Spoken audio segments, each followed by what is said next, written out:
So here are my new brushes. I bought them from Ken Bromley Art Supplies online, and the links to everything and the details are all in the notes below. But what I've gone for are two rigger brushes, which are these long, slender bristle brushes. I've always been intrigued by that they might be useful for drawing nice sort of slender long lines. So we've got a size 5 and a size 0, and these are both from the Pro Art Proline series. So they are synthetic bristles, but they have, I love the synthetic bristles because they have more strength and bounce to them, and I thought that would be particularly useful for a long bristled brush.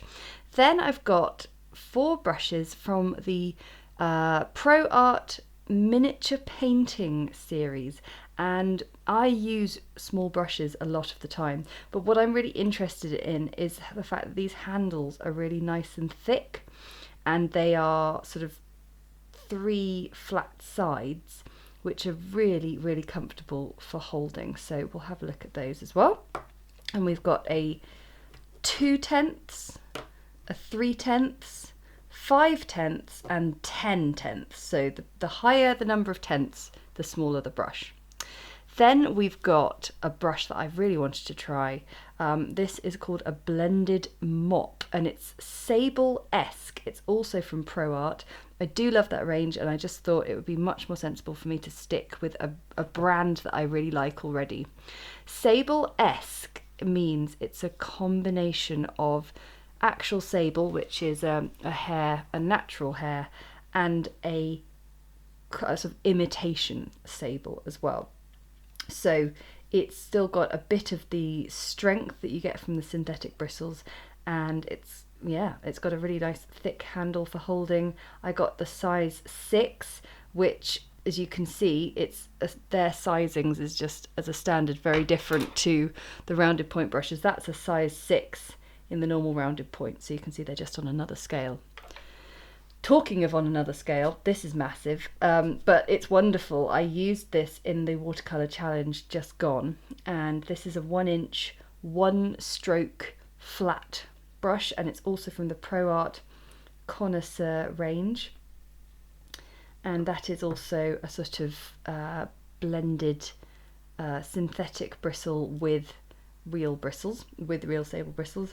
And then last off, I just decided to get a much larger rounded point brush, because I've been finding my largest brush is a size 8, and the reason my largest brush is a size 8 before this is because the main thing I painted was flowers, and the joy of doing Patreon with you guys is I've been broadening my subject matter as well as you have, so I felt it was high time to get a larger brush because I thought this would be fantastic for sky painting and things. So today I'm just going to do a very quick test with all of them. There'll be 1 or 2 points where I compare what my previous brushes were like compared to these ones for their use, but we'll start off with the rigger brushes. So I'll put these to one side, and I'll get some water, and we'll get started. The first tip with brand new brushes is to give them a little bit of a massage between thumb and forefinger, because those bristles are a little bit crispy to start off with. They've just got a little bit of a coating from sort of being brand new, and that's lovely now, lovely springy bristles.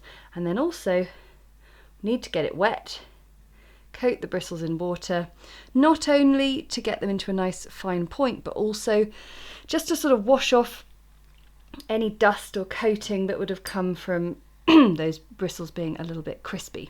So I'm going to compare this to the kind of brush that I would use for doing some nice long straight lines. My size 2 brush is my favourite for doing sort of fairly slender lines, but for quite a long, a sort of a long distance line, because if you did a thin line with a really, really small brush like this 3/10 here, there's only so much that a brush that size can hold in terms of colour and water. So let me just draw a line of sort of paint with my size 2 brush, nice and wet.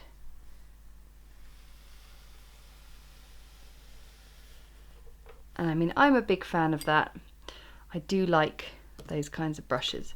But let's now have a look. And what we have to remember in this test is I've never used one of these brushes before.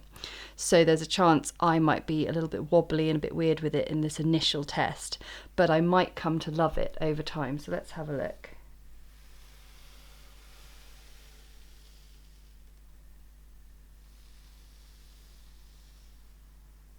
Well, it's got a lovely smooth motion, and I feel like my hand is much freer to, my hand's not sort of worrying too much about controlling it. Those long bristles mean we can sort of do lovely long loopy lines, and on the whole you can get a really nice smooth and elongated loop, whereas if I try that with this, let's see, yeah, you can see that there's slightly less smoothness, isn't there? And also it's going to sputter out and dry up a little bit sooner. So that makes the most beautiful kind of ribbon. You still get a sort of contrast from thin to thick, so I rather like that. I'm definitely going to be using those kinds of brushes for sort of adding in nice long slender reeds or long ribbons. Right, we'll get the size 0 now and try this one out. So getting it nice and wet. It just reminds me of a sort of heron with a long beak.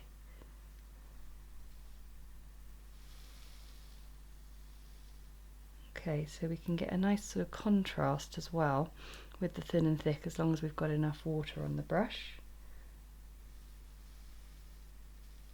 And look how thin a line we can get with that. That's absolutely amazing. Let's just see with my, this brush is even smaller, but something tells me, yes, there's just too much of a connection with my hand when you have a short bristle. The longer bristle allows for a little bit of sort of suspension, I think, and just allows you to be much smoother. Let's go for a little bit of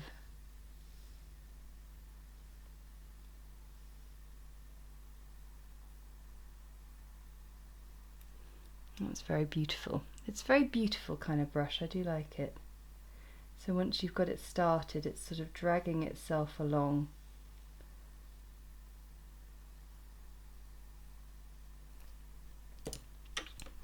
And whereas this one is you have to sort of do more work with your hand.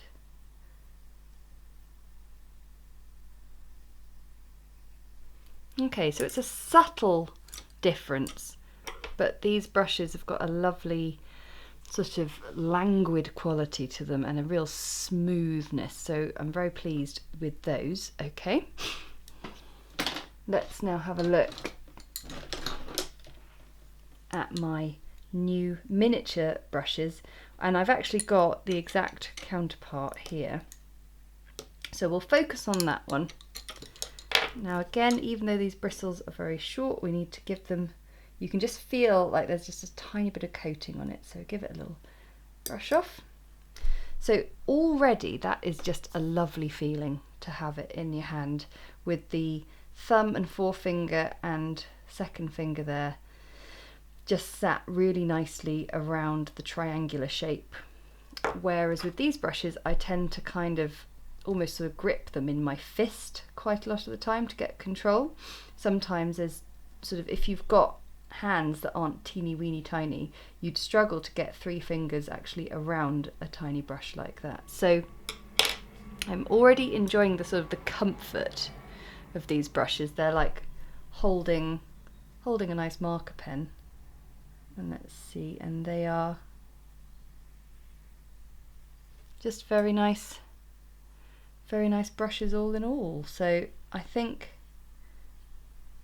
there's not going to be a huge amount of difference in terms of what the bristle brush strokes can do with these ones, because they are essentially from the same brand, but it's just the fact that you're getting more control with that thicker handle. So that is why I would recommend going for those. Okay, so we'll move on from those. And now we're going to look at the blended mop, which is an absolute beast of a brush. It's again lovely to hold. This little bit here feels a tiny bit sort of rough on the fingers if you are holding your brush up that high, but on the whole it's not too bad. So if I turn it round, there's so much in this brush. Again, I had a quick go with this one earlier, and so I sort of de-crisped it and made it nice and smooth and unfactory crispy. But yeah, we just know that there's going to be so much water held in this brush. So what would be absolutely ideal with a brush like this is creating a sky. So if we were to, just the coverage of that brush is incredible. The only thing is it is dropping bristles a little bit, can you see? Which isn't great. That would be extremely annoying if you're dropping bristles in your work. Okay, so that's one sort of mark against that, but what would be interesting, and I'll keep you updated, is whether that stops after one or two initial goes. But what I think would be really, oh wow, look at that, it's just so mega. And you can get these brushes in different sizes, but what I'm really noticing is how soft it is. It is just an absolute treat. It feels like you're painting with a marshmallow, and I think you could paint some really beautiful sort of large scale pieces of work with this brush. But yeah, you see all those bristles falling out. I'm not so keen, whereas the one stroke flat headed brush is a really reliable, neat and tidy operator that is just a must-have for painting large expanses of wash, and then maybe even dropping in colour as well.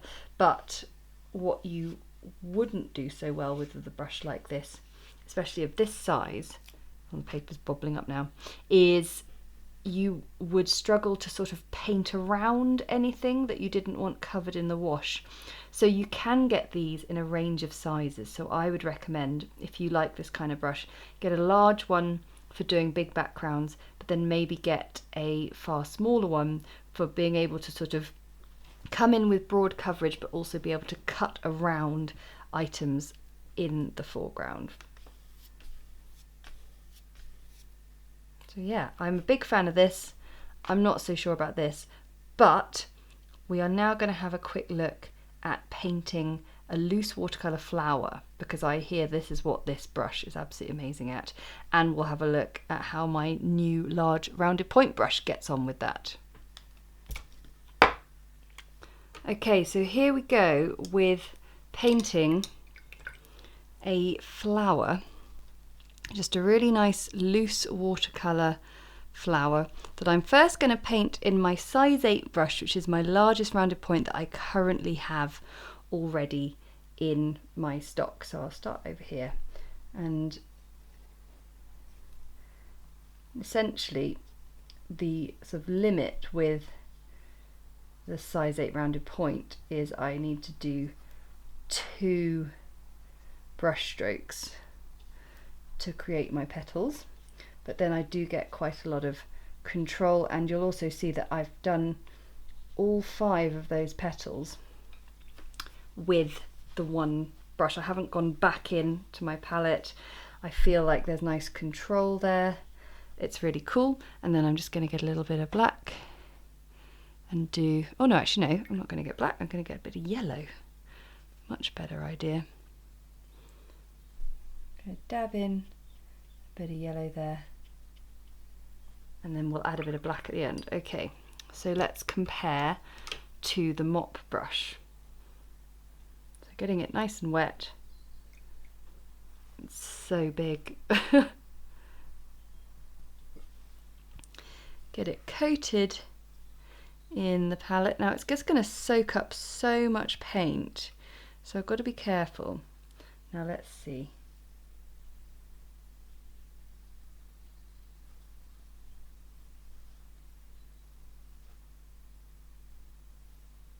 This feels quite amazing, I must say. Whoops. So on the whole, it works really nicely that way. I wasn't so sure about being able to sort of come back in, but I think that just comes with practice. That does make the most beautiful petals, I must say. And the only thing I think that's going to be a challenge with this brush, I don't know if you can see here, is trying to get the colour that you just had on that brush and trying to get that colour off to then be able to pick up a different colour. I think that would be an absolute nightmare.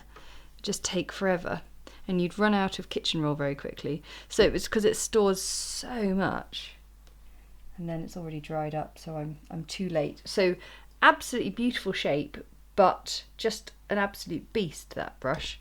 Let's have a go with my size 12, no, size, yeah, it is size 12 rounded point brush.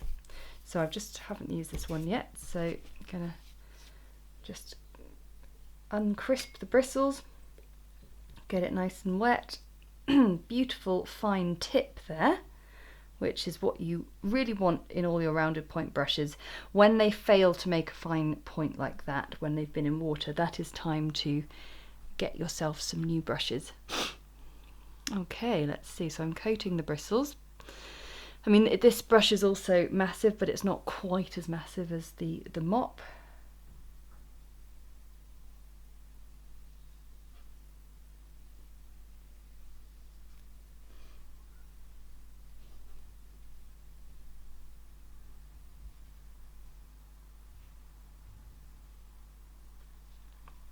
That's very nice. And then it has also got the control.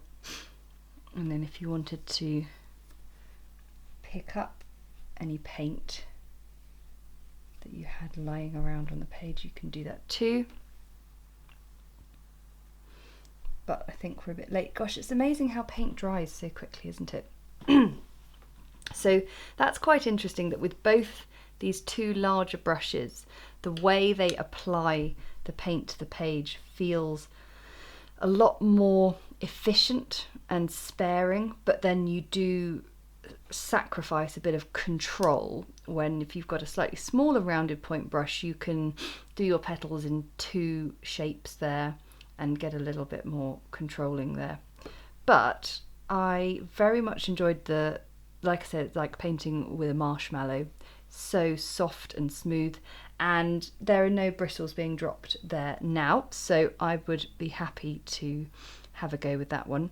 I think I'll have a go with doing a nice big loose watercolour flower arrangement with that. This one here, very glad to have it in my kit now.